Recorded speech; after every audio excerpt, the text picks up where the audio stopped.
दोस्तों नमस्कार। मैं हिम्मत सेठ एक बार फिर आपके सामने उपस्थित हूँ।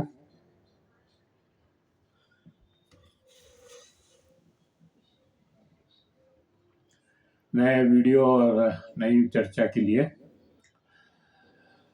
दोस्तों आज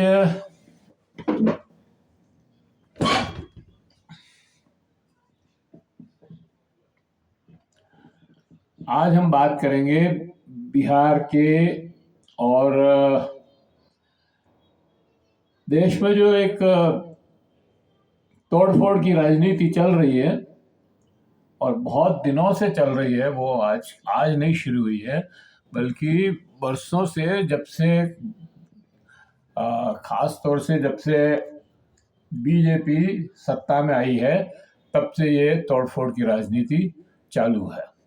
और उन्होंने कई प्रदेशों में सरकारें तोड़ तोड़ के दूसरे दलों को तोड़ तोड़ करके बनाई है।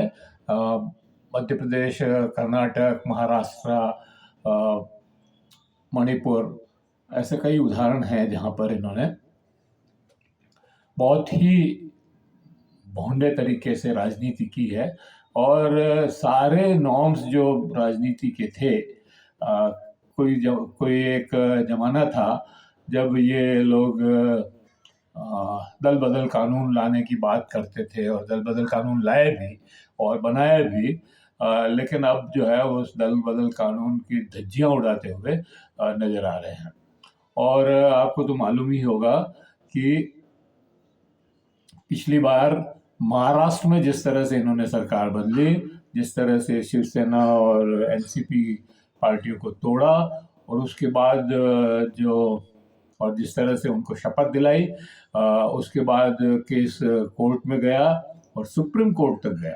और सुप्रीम कोर्ट में जज साहब ने, मतलब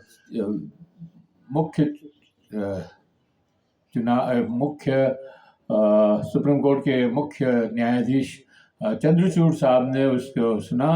उसमें उन्होंने कहा कि ये जो सरकार चल रही है ये बिल्कुल अवैध सरकार है।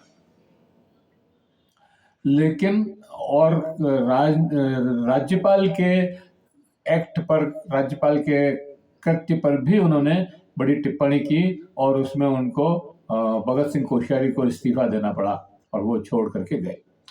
लेकिन वो अवैध सरकार भी मतलब जज साहब के कहने के बाद, सुप्रीम कोर्ट के इस कहने के बाद भी वो सरकार 2.5 साल तक चलती रही। ये मतलब नैतिकता और की जो बातें करते थे उनके राज में ये हाल है। खैर, पूरी बात करें उसके पहले मैं ये अपील करना चाहता हूँ कि अगर आपने हमारे YouTube चैनल महावीर समता संदेश को अगर नहीं सब्सक्राइब किया है तो सब्सक्राइब कर लें, बेल आइकन दबाना न भूलें। और अगर आपने को वीडियो अच्छे लग रहे हैं तो लाइक करें, फॉरवर्ड करें और सोशल मीडिया पर भी भेजें इसको। और कमेंट बॉक्स में जाएं, कमेंट लिखें और सुझाव दें। आपके कमेंट और सुझाव हमें और बेहतर करने की ओर अग्रसर करेंगे। तो मैं ये कह रहा था कि किस तरह से इन लोगों ने पार्टियों को मतलब लोकतंत्र का किस तरह से इन्होंने मजाक उड़ाया और पार्टियों को तोड़ तोड़ करके अपनी पार्टियां बनाई। कर्नाटक और महाराष्ट्र में, कर्नाटक में तो इन्होंने और मध्य प्रदेश में तो इन्होंने एमएलए खरीद करके और उनको इस्तीफा दिलवाया। मतलब दल बदल कानून लागू न हो इसके लिए उन्होंने इस्तीफा ही दिलवा दिया और फिर बाई इलेक्शन में फिर उनको खड़ा किया और फिर उनको जीता दिया। मतलब कुछ हारे कुछ जीते, इस तरह से मतलब उनकी सरकारें बची। तो ये जो स्थिति है ये लोकतंत्र के लिए कहीं पे भी अच्छी नहीं है। अभी चूंकि 240 ही हैं नरेंद्र मोदी के इसमें संसद में, तो वो चाहते हैं कि किसी तरह से उनका संख्या बल बढ़ जाए और वो बहुमत में आ जाए। हालांकि अगर बहुमत में न भी आ सके तो भी कुछ 65-70 तक पहुंच जाएं तो उनकी स्थिति बनी रहेगी। नहीं तो हर समय ये रहता है कि वो कब गिर जाए, क्योंकि नीतीश कुमार और नायडू दो ऐसे किरदार हैं कि जो उनको हर बार और थोड़ा बहुत आप कहें तो चिराग पासवान, ये लोग और कभी कभी सिंधे भी, ये लोग जो है नीतीश कुमार, ये नरेंद्र मोदी को डराते रहते हैं और सरकार छोड़ने की या एनडीए छोड़ने की धमकी भी देते रहते हैं। तो अगर ये लोग छोड़ देते हैं तो सरकार गिर जाती है। सरकार गिर जाती है तो बड़ा मुश्किल है। तो इसलिए अभी ये जो है हर हर चंद कोशिश कर रहे हैं कि जिससे एन कैन प्रकार सरकार बची रह जाए और सारी पार्टियों को वैसे तोड़ने की कोशिश कर रहे हैं। अभी आप देखिए कि आंध्र प्रदेश में जगन मोहन रेड्डी की, जिसके एमपी तो कोई जीत के नहीं आया, लेकिन राज्यसभा में जो एमपी हैं उनको तोड़ने का प्रयास किया जा रहा है। उनमें शायद 8 या ऐसे कुछ एमपी हैं उनके, तो उसमें से एक एमपी ने तो कल रिजाइन कर दिया है और ईडी का छापा पड़ा उसके ऊपर और ईडी के मार्फत उसको दबाया गया और उसे मतलब इस तरह के घिनौने काम ये सरकार कर रही है कि जिसका मतलब कोई सोच भी नहीं सकता। और उन्होंने इस्तीफा दे दिया। अब वहाँ नए चुनाव होंगे, निश्चित रूप से नए चुनाव में या तो चंद्रबाबू नायडू का कोई जीत के आएगा या भाजपा का जीत के आएगा। तो ये जो खेल खेल रहे हैं ये कोई बहुत अच्छा नहीं है। एक और रेड्डी की पार्टी का एक और सांसद हैं जो पाला बदलने वाले हैं। उधर कहा जा रहा है कि उड़ीसा में ये बीजू पटनायक के, नवीन पटनायक की पार्टी के एक सांसद ने भी इस्तीफे की पेशकश की है। और ऐसे कई सांसद हैं जिनको अमित शाह और नरेंद्र मोदी मिलकर के ईडी और सीबीआई के दबाव में लेकर के और ये कह करके कि भाई 5 साल तो अब हमारी सरकार है, उड़ीसा में भी हमारी सरकार है और केंद्र में भी हमारी सरकार है, इसलिए तुम वहाँ क्या करोगे, आप हमारे साथ आओ, मजे करोगे। तो इसी तरह से महाराष्ट्र में शिवसेना के भी कुछ सांसदों को तोड़ने का काम चल रहा है और कहा जा रहा है कि सिंधे गुट के जो 9 सांसद हैं उसमें से 5 सांसद अमित शाह के संपर्क में हैं और वो किसी भी समय पार्टी छोड़ सकते हैं। लेकिन वहाँ इंतजार ये हो रहा है कि एक सांसद और आ जाए तो 6 सांसद पार्टी छोड़ेंगे तो शायद वो दल बदल विधेयक नहीं लागू होगा और अगर 5 ही छोड़ते हैं तो हो सकता है कि उनको पार्टी से संसद से इस्तीफा दे करके फिर से चुनाव लड़ना पड़े। तो ये सारी चीज़ों में आज एक बात ये हुई है कि बिहार में जो नीतीश कुमार की बातें चल रही थी इन दिनों काफ़ी 1-1.5 महीने 2 महीने से कि वो भाजपा से नाराज हैं और किसी भी दिन पाला पलट सकते हैं और ऐसी खबरें भी आ रही थी वो लालू यादव से रात में मिल रहे हैं और कभी क्या कुछ गुपचुप बातें चल रही है और वो पलटने के मूड में हैं और पता नहीं क्या क्या बातें चल रही हैं और सोशल मीडिया तो इससे भरा पड़ा। लेकिन आज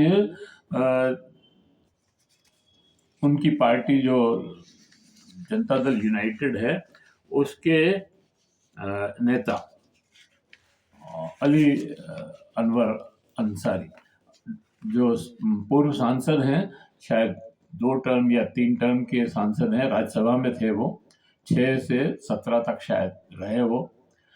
तो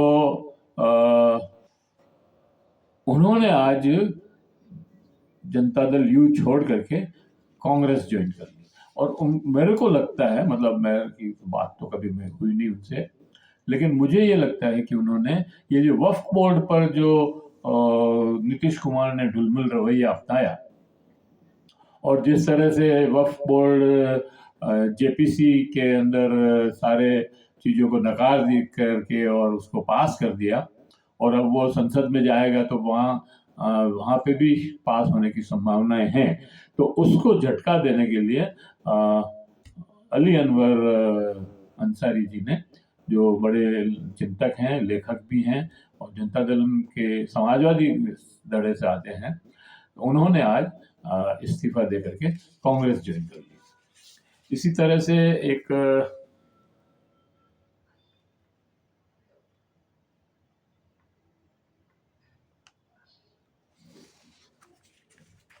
एक और मैडम है,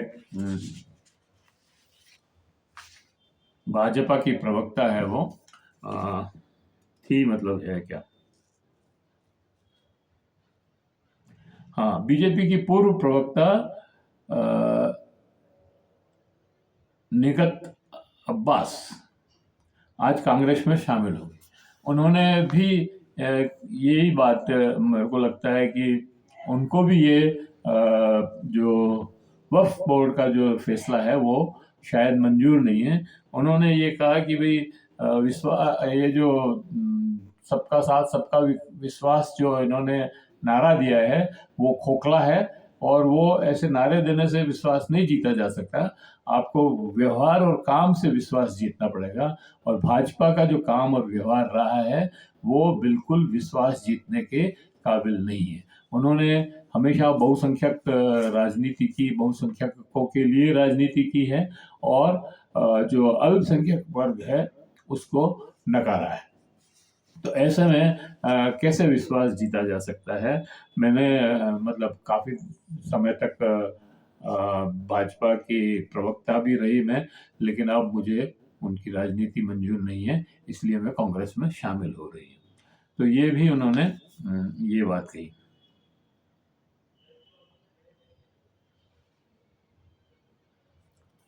इसी तरह से जगदीश प्रसाद जो हैं, वो मेडिकल एंड हेल्थ से संबंधित हैं, डॉक्टर हैं शायद वो, और उन्होंने भी आज कांग्रेस में, वो भी आज कांग्रेस में शामिल हो गए और भाजपा को छोड़ दिया।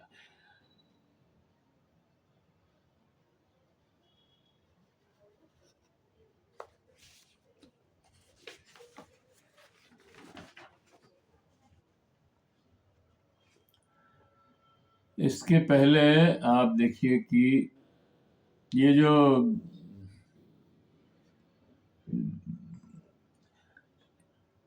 आपको ध्यान हो तो एक दशरथ माझी करके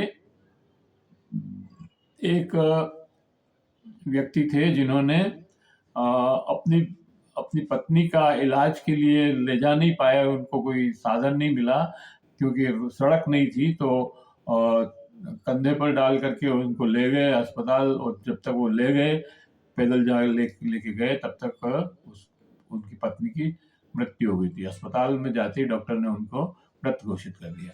तो उन्होंने ये ठान लिया कि मैं इस परिस्थिति को बदलूंगा, और उन्होंने जो है अकेले ने कोई 10-12 साल, 15 साल, 18 साल तक पहाड़ खोदते रहे, और पहाड़ खोद करके एक सड़क बना दी, और उनको काफ़ी अप्रिसिएशन मिला।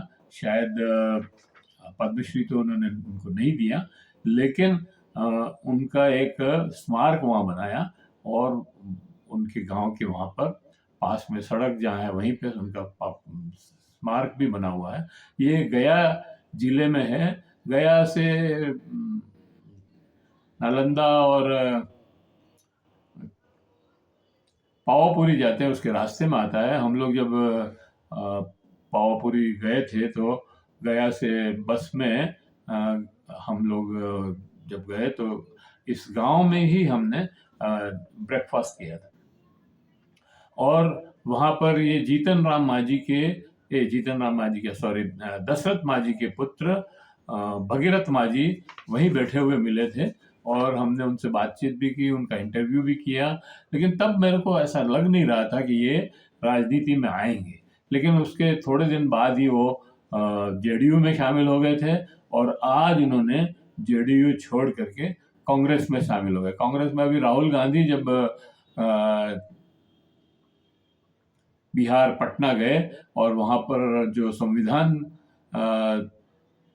का जो संविधान सम्मेलन हुआ, उसके बाद ये सारे लोग बिहार में जो थे, उन्होंने ये तय किया कि हम कांग्रेस में जाएंगे। तो ये भी कांग्रेस में शामिल हो गए, भगीरथ जी। और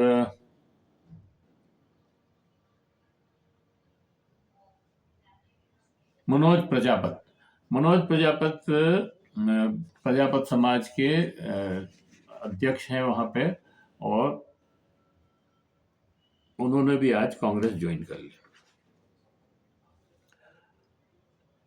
और निशाद अहमद ने भी आम आदमी पार्टी के प्रवक्ता रहे हैं ये, और नहीं, निशाद आनंद, इन्होंने भी आज ये 4 साल तक कांग्रेस आप आदमी के प्रवक्ता रहे, बाहर से लॉ की डिग्री लेके आए, और आप आदमी पार्टी में चुनाव भी लड़ा इन्होंने, लेकिन अभी ये आज कांग्रेस में शामिल हो गए। तो इस तरह से अपन देखते हैं कि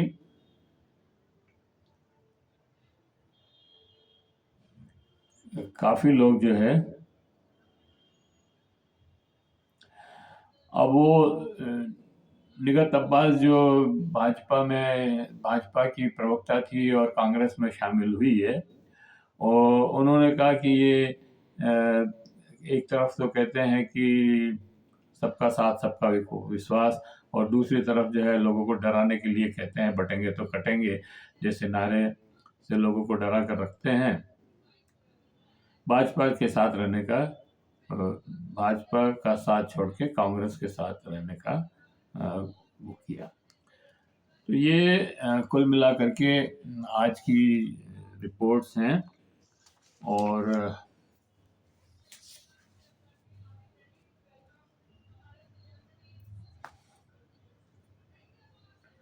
तो मेरा कहने का मतलब यह है कि देश में एक बहुत ही विविध से तरह की राजनीति हो रही है, जिसमें किसी कोई आइडियोलॉजी नहीं है, कोई आदर्श नहीं है, कोई सिद्धांत नहीं है, और कोई लोगों की स्थिति सुधारने का मन भी नहीं है, कोई गोल भी नहीं है, कोई एजेंडा भी नहीं है। सिर्फ और सिर्फ अपने आप को सत्ता में काबिज रखने का काम है, वो ये सारे लोग कर रहे हैं। चाहे वो क्योंकि अभी जनता भाजपा ही सत्ता में है, तो भाजपा के जो शीर्ष नेतृत्व है, नरेंद्र मोदी और अमित शाह, इनके सामने तो किसी और की चलती नहीं है, कोई सुनता ही नहीं है इनकी, और ये किसी की सुनते नहीं है। तो वो जो है अपने आप को सत्ता में बनाए रखने के लिए ये राजनीति कर रहे हैं।